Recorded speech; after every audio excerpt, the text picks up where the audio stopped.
Fala galera, Papo de Copa, dia 12, tá chegando na área, dia de definição absoluta, encerramentos dos grupos A e B da Copa do Mundo, 4 jogos. Pedro, aquele dia de angústia em quem tá assistindo um jogo e sabe que tá rolando outro simultaneamente. E é dia 12 já, gente, né? Lembrando que o Papo de Copa é a parceria do Bar Futebol Clube com o Boticário.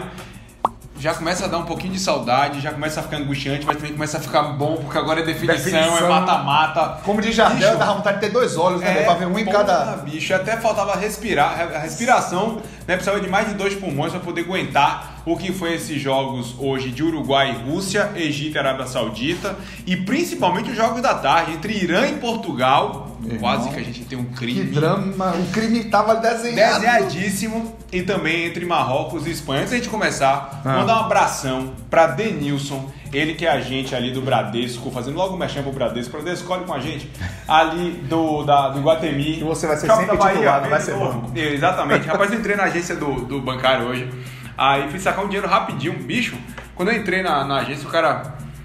Eu fiz pronto, acharam a arma que eu tava trazendo. Mas não, o cara se enxubar. Denilson, velho, obrigado pelo carinho, pela atenção lá comigo hoje na agência. Um abraço pra você, um abraço pra todo mundo que cola com a gente, que comenta, que curte a nossa página aqui, Bar Futebol Clube. Aproveitar o carnê social pra mandar um abraço também pro Augusto, lá de Praia do Forte, tava lá panfletando pra loja dele, da Hurley. E um abraço também pro Diogo e a família dele, que tava lá na mesma pousada que eu estive, né? Nesse momento você falou que eu tava... curtindo e você trabalhando. O que é verdade. O que é verdade. O grande Diogo, a família dele estava lá também. Um grande abraço para ele. Só para resenhar você, que eu fiz 2 trocadilhos e você, tão concentrado. Parabéns por ser um profissional correto. Que você fez o trocadilho dos 2 olhos. 2 olhos. Né? Porque lembrou de... Você lembra de Jardel? Lembro. Jardel falou que vice-versa. E que fulano corria tanto, parecia que tinha 2 pulmões? Não, aí foi Bradock, lateral do Botafogo. Foi? Não, mas eu falei que eu queria ter 2 olhos para assistir um em cada jogo. E depois na larguei do branco, o Bradesco, mas você acha que você notou e seguiu o barco? Foi horroroso. Deixa eu falar. Galera, é o seguinte, vamos para a definição do grupo A. Eu fiz o que João Pinto, o atacante do Benfica, do Sport. Aquela foi incrível. Que ele estava à beira do precipício e, segundo ele, o time fez a coisa certa. Nós estávamos à beira do precipício e demos um passo à frente. Que parabéns, foi que nem a piada de casa. Vamos lá. Em Samara, para 41.970 pessoas, um encontro de líderes para definir quem ficaria com a primeira colocação do grupo A. Os anfitriões Rússia de um lado, o Uruguai com a melhor defesa do campeonato junto com a Croácia do outro. E esse que o Uruguai aplicou Pedro 107 3-0 na Rússia com gols de Soares, Cherichev contra. E no finalzinho do segundo tempo, Cavani fazendo seu primeiro gol em Copa do Mundo. Resultado justo, né, Pedro? Não, justíssimo. O Uruguai jogou muito mais bola. Inclusive, o Uruguai vem numa evolução. O legal de ver a seleção uruguaia em campo é que é briga, velocidade, qualidade e definição. É o time do Uruguai. É se defender com alma, com coração, com aquela valentia que a gente já conhece dos uruguaios. Porém, além de esticar a bola para Soares e Cavani, que é o que o time tem, sim, é limitado lá na frente, mas a qualidade de Cavani e de Soares acabam fazendo a diferença demais para a Celeste Olímpica. E venceu a Rússia hoje, que vinha surpreendendo todo mundo, que encontrou facilidades na estreia diante da Arábia Saudita, que encontrou facilidades diante do Egito somente depois do gol contra do Fatih da seleção egípcia. Só que hoje, meu amigo, quando apertou, o caldo engrossou mais um pouquinho, aí a Rússia mostrou para que veio. 3-0 Uruguai, mais as ameaças, mais a Kinfev no segundo tempo contra as premonições de Cássio Cardoso. Porque eu fico comentando a Kinfev e Pedro fica defendendo a Kinfev. Não é defendendo, eu só não acho que ele é tão ruim quanto vocês imaginam. Tá, tudo bem. Hoje no segundo tempo ele pegou pra caramba. Ele pegou segurou a goleada de não ter sido maior, um placar mais elástico, mas o Uruguai passou como quis na primeira fase, 9 pontos. Isso. Melhor defesa. Nenhum gol 6 gols. Então assim, o Uruguai chega aí com algum favoritismo para pegar na próxima fase Portugal, que a gente fala daqui a pouquinho. E aí o Tábares, ele botou um meio campo diferente, né? Ele botou o Torreira, que é um pequenininho que corre com uma... O Bentancur, o Inandes e o Vecino. Isso, que é volante. São jogadores jovens da nova safra uruguaia e o time ficou um pouco mais leve, né? Do que com Carlos Sanches, do que com o próprio ali de posição no meio campo e com mais gente municiando Soares e Cavani, né? Sim. Porque o que Cavani e Soares trocam de posição. Quando a bola cai na esquerda, Soares vai e Cavani fecha. Quando é na direita, eles invertem. É surreal a entrega desses 2 atacantes que nos seus clubes não se movimentam tanto quanto eles se movimentam na seleção do Uruguai. Realmente eles têm uma liberdade ali para jogar na frente. E foi engraçado como os jogadores estavam procurando o Cavani para fazer o Cavani marcar o primeiro gol na Copa, né? Principalmente no segundo tempo. Lembrando que Luiz Soares aos 10 foi uma cobrança de falta. Que aqui em Feve, meu amigo, eu não vou lhe defender sempre. Bola no seu canto é sua. Mas o zagueiro da Rússia, aí eu vou defender um pouco aqui em Feve. Cara, louco. O bicho fechou o circuito. Ele tirou 2 jogadores da frente da barreira, velho. Isso. No Uruguai, ainda fez pênalti. Ainda tava ali, ele empurra 2. Que descanso. Olha, velho. A bola. Isso aí, Yuri dizendo que já passou 5 minutos. 5 minutos. Em vez dele botar um 5, que assim ele botou uma mão assim. Cara. Aí a bola. Mas, Cássio, independente da falta ter sido rasteira, forte, entre o goleiro e a trave, uma falta, aí aqui, Feve, você falhou. Depois o Xerichev fez seu primeiro gol com a perna direita na Copa, só que lado errado no corpo e lado errado também da meta, né? Porque acabou. Não é a piada que eu tô imaginando, não? Qual é a piada, Xerichev? Por causa do Laxalt fez gol? Qual é a piada? O gol foi cagada, laxante. Botei isso no Twitter desde cedo. Eu fiquei, mas não. Ele não tá falando disso, velho. O gol foi cagada, a bola desviou e Xerichev. Ele chutou, Xerichev mandou pra dentro do gol de perna direita, 2-0, e aí veio a expulsão do Smolnikov, ele que tava substituindo o Mário Fernandes, foi poupado. Aos 36, deu uma porradinha ali no Soares. Porradinha? Né? Tava vermelho mesmo. Tomou o segundo amarelo. E aí o segundo tempo foi um massacre, né? Teve algumas... O Djuba, 1,96, um atacante que fez inclusive 2 gols já nessa Copa. Ele incomodou bastante ali, mas a Rússia sentiu muita dificuldade e foi mais um Uruguai início, quando apertava, chegava. E no início até Xerichev chegou numa bola que foi alçada na área, um chutão. O Djuba ganha de cabeça, ele chega chutando. Muslera faz a defesa, acho que a bola foi mais em Muslera do que provavelmente ele defendeu, mas ele estava bem posicionado. Tava bem posicionado. Foi uma das pouquíssimas chegadas da Rússia em todo o jogo, que eu acho que o Gás, era aquela garrafa PET, que deixaram aberto, abriram no jogo contra a Arábia, 5 gols. Sim. O Gás foi saindo 3 no Egito, né? 3-1. E contra o Uruguai já não tinha mais gol. Boa, porque o que eu ia perguntar era isso. Qual é a Rússia de verdade?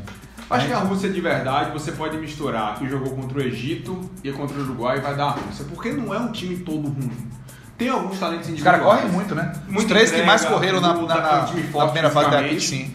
Tem o fator casa, que a gente não pode desprezar. Não dá mesmo. O fator emocional da entrega de se jogar em casa, mas a gente viu que é um time que... Muitos limites, né? É muito limitado, e quando a bola é para ser tratada com um pouco mais de qualidade, falta justamente esse trato com a redonda. Agora um dado aqui que o Mr. Chips trouxe que não deve animar muito o torcedor do Uruguai é o seguinte, né? Todos os times que conseguiram vencer as 3 partidas de uma fase de grupo sem tomar gol na Copa do Mundo foram em 74 a Holanda na segunda fase de grupo, foi vice-campeã. 86 o Brasil rodou nas quartas para a França. 90 a Itália rodou nas semi para a Argentina. Em 98 a Argentina rodou para a Holanda nas quartas. Isso. E agora o Uruguai em 2018 era pouquíssimo, mas nenhuma delas foi campeã. Teve o próprio Uruguai em 2010 que caiu nas quartas de final. Teve esse dado aí também, exatamente. Mas ele tomou gol na primeira fase, não tomou não? Na Uruguai, eu tinha visto esse mesmo dado. Não, tomou gol da África do Sul. Então acho que ele botou e corrigiu, porque eu tô vendo aqui agora que ele não tem. Mas em outro dado tinha, então acho que ele corrigiu. Mas aí o Uruguai tem que abrir o olho, que o dado é maravilhoso, mas o histórico não, ele o dado não é maravilhoso coisa nenhuma. Pro Uruguai é uma porcaria o dado. O histórico é ruim, o dado é bom. Negócio de dado. Não vai falar. Em Volgogrado, antigo Stalingrado, para 36.823 torcedores, a Arábia Saudita e Egito se enfrentaram buscando uma afirmação. E uma grande zebra esse resultado. Eu achei também. A Arábia Saudita venceu o Egito por 2-1 de virada. O Mohamed Salah fez um gol aos 22 minutos. Gol do Salah, cobertura. O Salman Farah aos 51 do primeiro tempo. De pênalti. Segundo pênalti no jogo, né? Um pênalti besta do zagueiro do Egito. A bola tava indo pra dentro. E até hoje eu tenho dúvidas, sabia? Se de fato foi. Ele não segura aqui. Um segura aqui, um segura ali. E o Al-Dawsari aos 50 do segundo tempo. Veja como a gente tem gols acontecendo nos acréscimos, nos finais dos jogos, né? Fez 2-1 para a Arábia Saudita. O Egito continua sem vencer um jogo de Copa em sua história. Pela primeira vez estava na frente com o gol do Salah.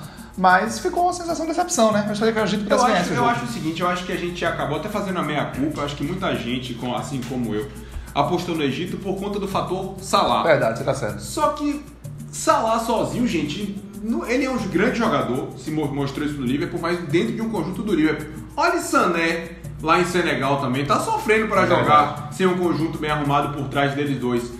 E além disso tudo, dele ser aquela ilhota de qualidade no meio de, né, um deserto de ruindade, fica difícil de Salah sozinho resolver, e ainda chegou machucado.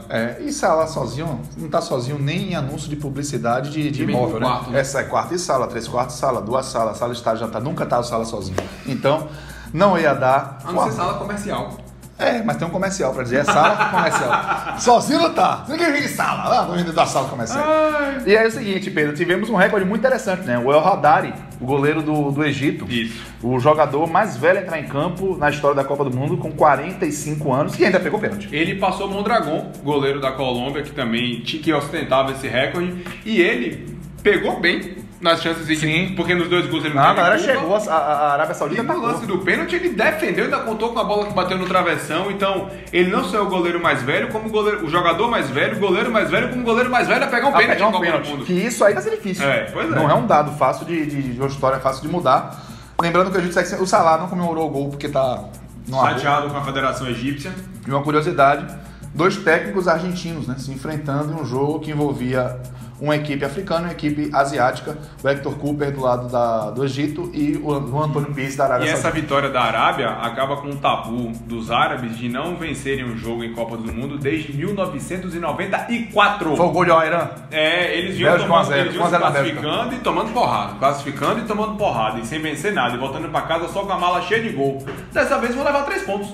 Então, pra mim foi uma surpresa, foi o que a gente imaginava do Egito, mas a Arábia Saudita surpreendeu nesse finalzinho e saiu com pelo menos 3 pontos, com 2 gols marcados, com uma história bacana pra se contar. E o Egito, a gente só tem a lamentar, principalmente Salah, que chegou com muita expectativa, acabou se machucando na final da Champions, não conseguiu jogar tão bem, ainda foi premiado com 2 gols por tudo que ele representa para a seleção egípcia, então isso é muito bacana, mas de fato a seleção do Egito ficou devendo depois desse retorno à Copa do Mundo, vai voltar com nada para casa.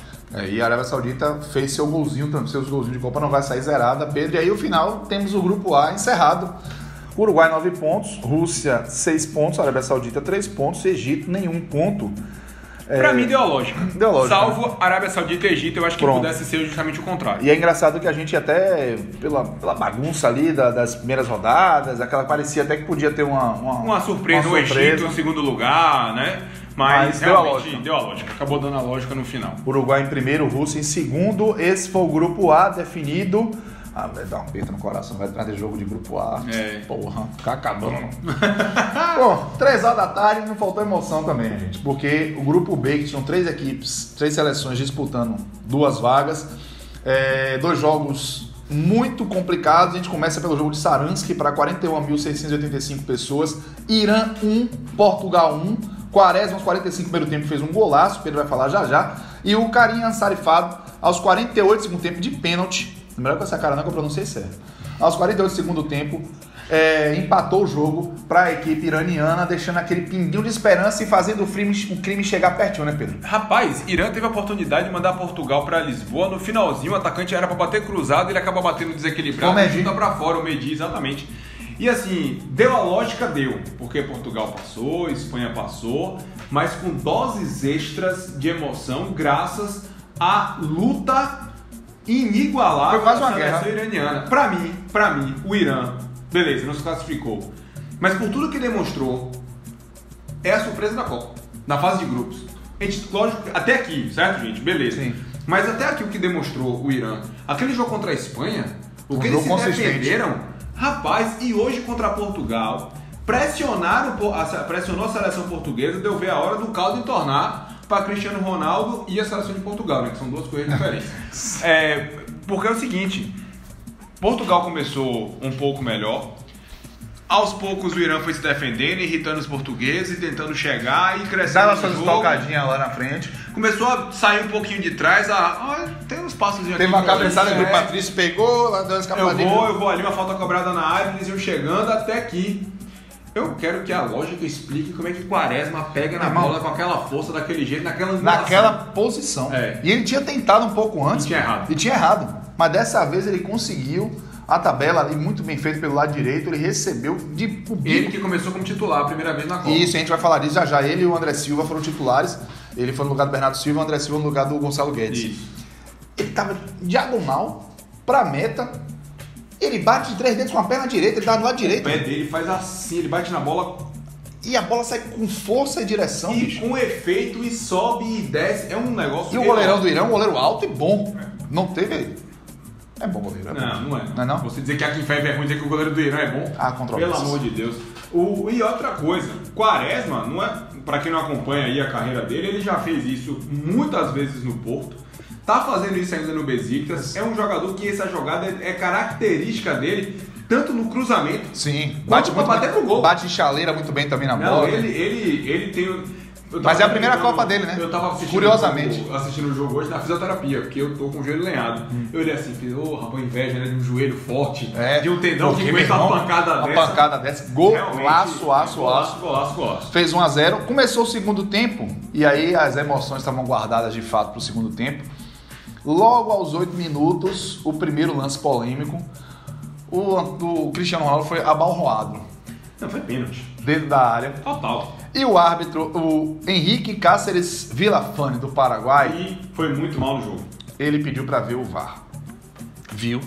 E deu pênalti. O problema é que a galera do Irã não aceitou. Os caras reclamaram contra a imagem. E aí, papai?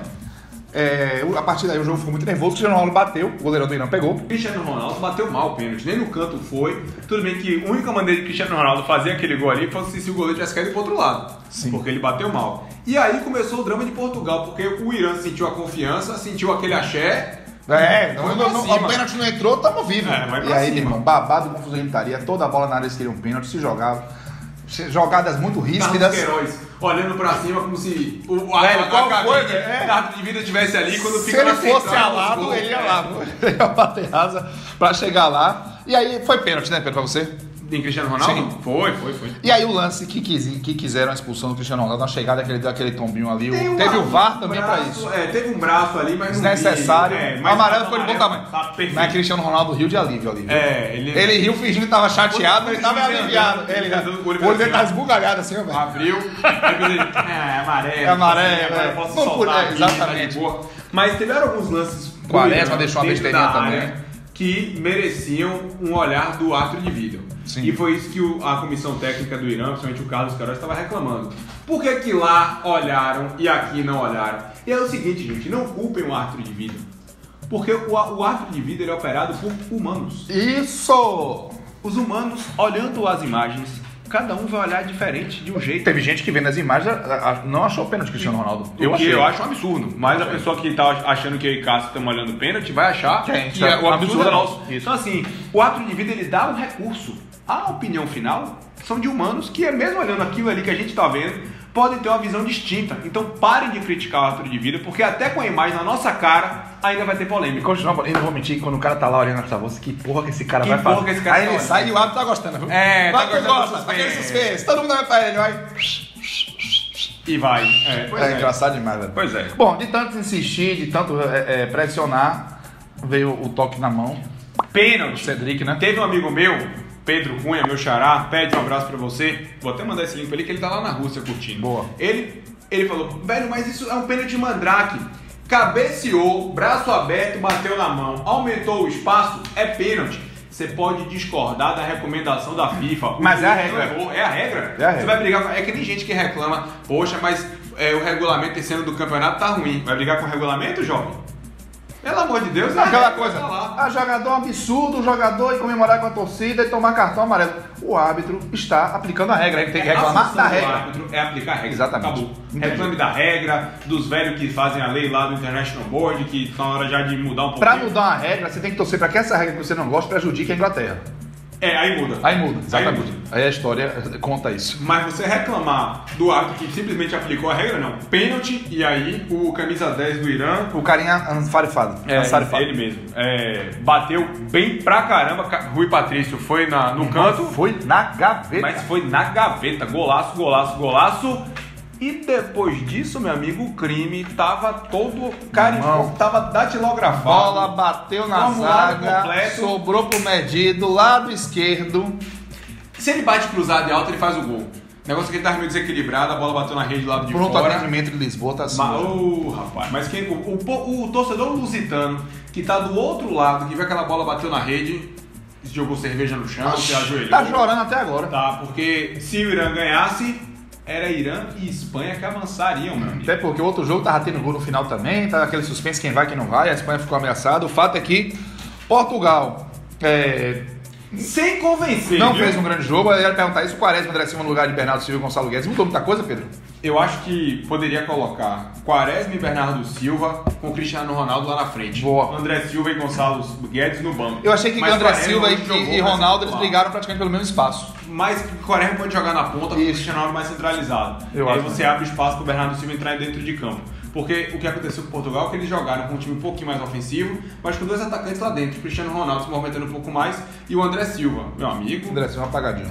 Tá bem apagado, acho que cabe Bernardo Silva e Quaresma com o Cristiano Ronaldo lá na frente. E o grande jogo de Portugal foi o 3-3 contra a Espanha, sendo que, graças ao poder de decisão, em 2 bolas paradas, pênalti e falta, e com a falha de De Gea, ou seja, de 3 gols de Portugal contra a Espanha, tiveram uma falha de um goleiro e bola parada. E contra Marrocos, Portugal fez um gol muito cedo e conseguiu administrar isso. E segurou a pressão gigantesca. Tomando, com o Benatia perdendo gol toda 3 vezes dentro da pequena área. Exatamente. A gente falou Então, disso. assim, o Portugal, por isso que eu falei, o confronto é Portugal-Uruguai. O Uruguai, pra mim, chega mais inteiro do que o Portugal. E só pra observar, Pedro, eu não sei a sua opinião sobre isso, mas teve gente dizendo o seguinte, Cristiano Ronaldo não jogou bem. Eu acho que o Cristiano Ronaldo fez um jogo, ele não conseguiu decidir hoje.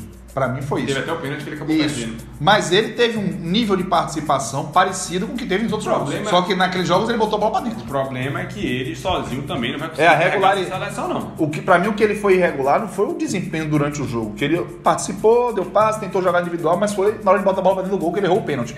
No mais, pra mim, ele fez um jogo. O segundo gol, mais uma vez, estaria todo mundo idolatrando ele. Quem gostou seria artilheiro da Copa. Desse pênalti perdido foi Harry Kane, que continua como artilheiro da Copa com 5 gols. Pois é. E ao mesmo tempo que o bicho pegava lá em Saransk, em Kaliningrado, para 33.973 pessoas, e Espanha 2, Marrocos 2. Olha aí, surpresa esse resultado. Com o Marrocos saindo na frente, com o Marrocos pressionando e colocando a Espanha para sempre correr atrás do resultado. E bateu o suspense da Espanha, viu? O Boltaip, aos 14, numa falha do Sérgio Ramos ali, no desentendimento com o Iniesta, fez 1-0. Isso que empatou logo depois, um passe maravilhoso do Iniesta. O melhor estilo Espanha, que brinca de golzinho, levou dentro da área e jogou para dentro do gol.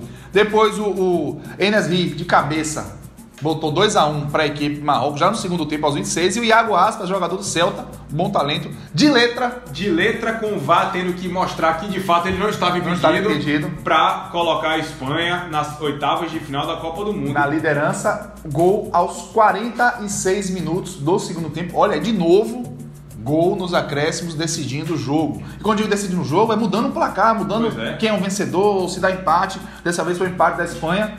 Pedro, a Espanha classificou em primeiro, 5 pontos. A pergunta que eu faço pra você é o seguinte: deu a lógica, mas com muito mais drama do que a gente imaginava. Com certeza. As boas atuações de Irã e de Marrocos, que ficou com apenas 1 ponto, mas que jogou bem demais contra o Irã e foi castigado com aquele golzinho contra no final. Perdeu o gol pra dedéu contra Portugal. Contra Portugal foi um desperdício a quantidade de oportunidades que Marrocos teve. E contra a Espanha foi um jogo bem equilibrado, onde a qualidade da Espanha acabou sobressaindo para empatar o jogo, porque Marrocos mais uma vez jogou bem. Marrocos também já fez seus primeiros gols em Copa. Agora Pedro, a pergunta que ele faz é o seguinte: quando a Espanha jogou bem contra Portugal, para mim foi o melhor jogo da Espanha, eu percebi que eu ponderei o seguinte: o Lopetegui saiu, mas 48 horas depois do cara ter saído, vamos dizer assim, eu vou chamar de legado, mas é uma palavra talvez inadequada, mas o legado fica mais vivo ainda na cabeça do atleta, o tipo de trabalho, que dá para implementar. A partir do momento que os jogos vão acontecendo, os dias vão passando sem Lopetegui e com Hierro, começa a prevalecer o trabalho do técnico atual. Acho que Hierro não tá mexendo em nada, tá dando só tá dando. Mas você não tá sentindo que a Espanha tá perdendo um pouco da tenacidade, não? Cássio, eu acho que a Espanha tá tocando menos a bola do que a gente estava imaginando. Tá tendo que ser um pouco mais vertical do que propriamente tocar a bola, porque, por exemplo, no jogo como esse que ele sai atrás de Marrocos, se ele ficar tocando a bola o tempo todo, ela não vai ter a mesma resposta. A filosofia da Espanha é o tic-tac, ponto. Mas na Copa do Mundo, quando é mata-mata, se você ficar tocando a bola com um time que vai se defender com 4, 5, 6, 7 jogadores, você vai morrer de tocar a bola e não vai achar espaço. Então a Espanha passou em primeiro. Só lembrando o seguinte, a curiosidade que o jogo entre Portugal e Irã teve 2 técnicos portugueses também, né? O Fernando Santos, que é o português de Portugal, e o Carlos Queiroz, o português do Irã. 5 pontos, o grupo da Espanha, líder com 5 pontos. Portugal também ficou com 5, e aí foi decidido o número de gols né? Que a Espanha fez 6, Portugal fez 5, os dois terminaram com saldo de 1 gol. Irã, 4 pontos, boa campanha do Irã. E o Marrocos com apenas 1 ponto, mas jogos muito equilibrados nesse grupo. Deu a lógica também. Para se classificar, eu imaginava que o Irã fosse o último e Marrocos o terceiro, mas para efeitos de classificação deu a lógica. Agora, uma lógica, meu amigo, bem dramática. Um roteiro bem dramático. Pedro, o seguinte... Papo de Copa é um oferecimento do Boticário e o Boticário quer saber quem é que fez bonito hoje, Pedro Sensei? Uruguai jogou muito bem do início ao fim e merece ser colocado no hall ali de seleções que hoje são favoritos para a Copa. Porque a gente imagina um cenário, quando começa o Mundial é outro. E o que a seleção do Uruguai vem melhorando, principalmente depois desses 3-0 na Rússia, eu acho que o Uruguai tem totais condições de eliminar Portugal e chegar às quartas de final. Maravilha, bom voto. O meu voto vai para El Haddari, goleiro do Egito, 45 anos, recorde quebrado em Copa do Mundo, que o cara não só esteve em campo, como pegou um pênalti. Bom voto. Para mim, El Haddari fez bonito hoje também. Seguinte, galera, seleção brasileira rapidinho. Pedro, William treinou os titulares. Normal, sem Douglas Costa vai manter a posição dele. Falar em Douglas Costa, Pedro, a esposa dele andou falando aí com alguns profissionais de imprensa que Douglas Costa reclamou da carga de treinos. E isso poderia ter provocado a lesão. Tem que segurar a onda dessa galera aí. Tem que calar a boca. Em outras palavras, tem que ficar quietinho, trabalhar, é Copa do Mundo, qualquer faísca vira um e pode atrapalhar o próprio Douglas Costa dentro do Claro, lógico. Não, e ela tem que ter essa noção também, porque eu imagino que falar com a esposa é natural. É natural, dizer, pô, amor, chegar em casa. Tá foda, tá pegando. Botaram pra treinar, mas assim, aí a esposa chateada, falar tá fora, tá falando demais. E esposa de atleta tem que tomar cuidado. Familiares de atletas, às vezes, no intuito de ajudar, atrapalha. É um pepino. Pedro, eu ouvi aí uma história de cogitar em poupar os pendurados do Brasil. Os pendurados do Brasil são Neymar... O jogo não vale nada. Exato, imagine. Pois é, Neymar, Felipe Coutinho e Casemiro. Não existe poupar. Não Pelo existe. amor de Deus. A depender do contexto do jogo, esses três aí poderiam sair. Perfeito. No contexto, 2-0, 3-0... Mas, meu amigo, a Sérvia vai cair pra dentro do Brasil na quarta-feira. É um jogo duríssimo. É confronto direto. Duríssimo. É confronto direto. Não pensa que tá resolvido, não. Pois é, que nada, você é doido, vai poupar porra de ninguém. Poupar nada, tem que ir com tudo pra garantir essa vaga nas oitavas. Sabe o que tem que poupar? Os ânimos, ó. Boa, Pedro. Tranquilo, boa. Tranquilizar todo mundo. Perfeito. E o seguinte, galera, vamos lá, porque amanhã tem definição de grupo C e D. Às 11 horas da manhã. Rapidinho, antes de você fazer a definição, eu falei que o Uruguai é favorito diante de Portugal e a Espanha é muito favorita. Sim, concordo com você. Vamos voltar a trazer logo a tabela, Pedro, da data dos jogos, desses dois jogos, né? Nas oitavas de final, o primeiro jogo vai ser no sábado, às 3 da tarde em Sochi. O Uruguai vai enfrentar a seleção de Portugal, jogão. O Uruguai passa. Pra mim, o Uruguai passa. Eu acho que Portugal vai passar nos pênaltis. E no domingo, a gente tem no Luzhniki, em Moscou, olha, a capital russa, recebendo a Rússia, é o estádio da final. Às 11 horas, Espanha contra a Rússia. Aí, pra mim, a Espanha passa. Esbaziba, Rússia... E tchau. Amanhã, vamos lá que tem definição amanhã das dois confrontos, hein? No Luzhniki, em Moscou, Dinamarca e França decidem quem será o primeiro do grupo C, Pedro. E com a possibilidade da Austrália se classificar, né? Roubar essa vaga aí da Dinamarca. É pouco provável, porém, se eu imaginar que a França é natural de vencer a Dinamarca e a Austrália pode vencer o Peru, por mais qualidade que o Peru tem acima dos australianos. O Peru já está eliminado. Mas Marrocos também tá. É o último jogo, é a Copa do Mundo. Todo mundo quer gol. O Peru não fez gol em Copa. 32 anos que não joga. Exatamente. Então, 36. Se os australianos quiserem se classificar, não adianta só torcer para a França, não. Vai ter que jogar muita bola diante da seleção peruana. Em Sochi, né? A Austrália enfrenta o Peru no mesmo horário. O Peru está aí em busca do primeiro gol. Agora, junto com a Costa Rica, são as duas únicas seleções que não fizeram gol. E palpite, Pedro, rapidamente aqui, Dinamarca e França. França 2-0 na Dinamarca. França 2-0 na Dinamarca e eu acho que a Austrália fica pelo caminho porque o Peru vai dar também 2-0.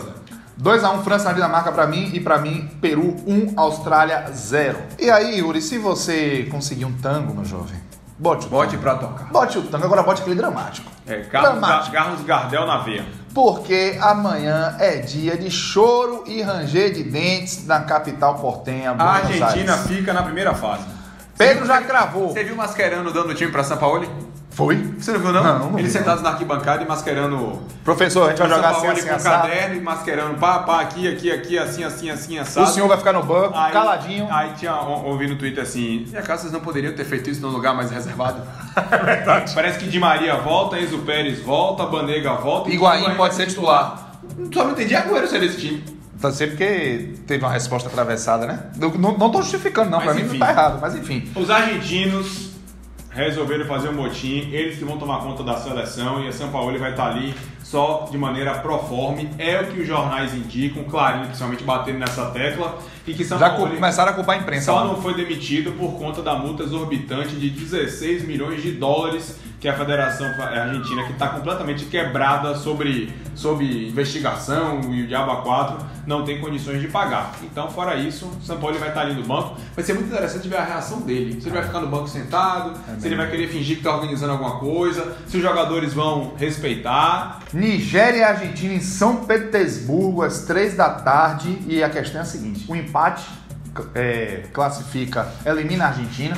Pode classificar a Nigéria. Desde que porque em Rostov vai ter só. Islândia e Croácia. A Croácia vai poupar alguns atletas, está garantida como Primeiro líder, do grupo. porque dificilmente a Nigéria vai dar uma sacolejada de 5 gols em cima da Argentina. E aí deve poupar contra a Islândia. Quem ainda acredita na classificação seja todo mundo tem interesse nesse jogo. A Croácia está mais de boa, porque está com 6 pontos garantidos a sua vaga e provavelmente em primeiro lugar. Mas Nigéria e Islândia e Argentina brigando aí. Pedro, palpite do resultado de Nigéria e Argentina. Nigéria 1-0 na Argentina e Croácia 2-1 na Islândia. A Islândia vai ter que sair pro jogo, vai dar espaço e o time da Croácia, mesmo misto, deve ganhar. E rapaz, eu vou fazer o seguinte. Eu vou pra bagunça. A Argentina vai ganhar, Messi vai fazer gol, vai ser 2-1 pra Argentina. Mas a Islândia vai dar 2-1 na Croácia. Gente, rapaz. E a Islândia vai passar de fase. Não vai não. Aqui, esse cara é doido. Escreva. Por falar em maluquice e palpite, Pedro Santos Sé. Bolão da Copa tá comendo no centro. Tá comendo no centro, eu achei que eu estava voando. Não estou. Acabou a ilusão. Vá. Mas estou muito melhor do que eu imaginava, então... Você tá melhor que eu. Pois é, melhor que Cássio. Já gravei uns 4 jogos nessa Copa do Mundo, então aguarde no bolão da Série A, que acho que eu peguei o jeito da coisa. Vamos mandar um chupa pra Bugobil? Bugobil? Chupa Bugobil. Tchau. Tchau.